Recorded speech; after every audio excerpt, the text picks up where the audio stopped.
The third question, this ABCD is a parallelogram, and now area ABD, BCD, ABC and BDC, all these should be proved to be equal areas, and also they are half of the area. Each of the area of the triangle is half of the entire parallelogram. We know that area of the parallelogram, the entire area is divides, the diagonal divides the parallelogram into two congruent triangles, and that is exactly what we mean by equating the areas also, because these two triangles, we can see they lie on the same base and share the two parallel lines, and they lie between these two parallel lines.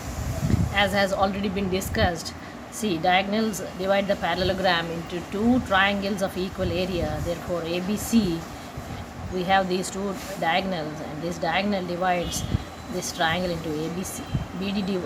AC divides it into ABC and ADC.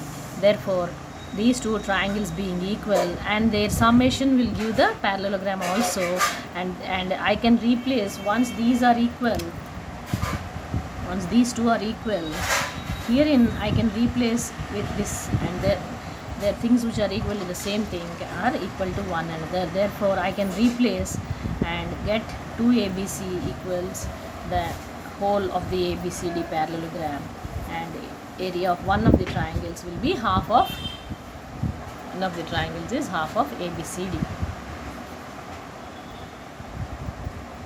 And similar presentation with diagonal BD.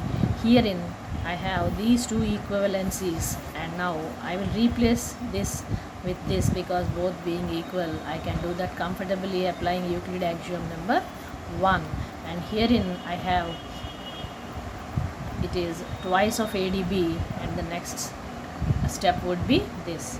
I have to write ADB is area of ABCD, and therefore I have this here. Now since ABC equals to half ABCD and ADB is equals to half ABCD, again Euclid axiom number 1 comes into play, stating that things which are equal to the same thing are equal to one another. Therefore area ABC equals area of ADB. Now connecting this statement, connecting this statement, this statement and this statement, I have all the four triangles equal, and finally they are equal to half ABCD, hence proved.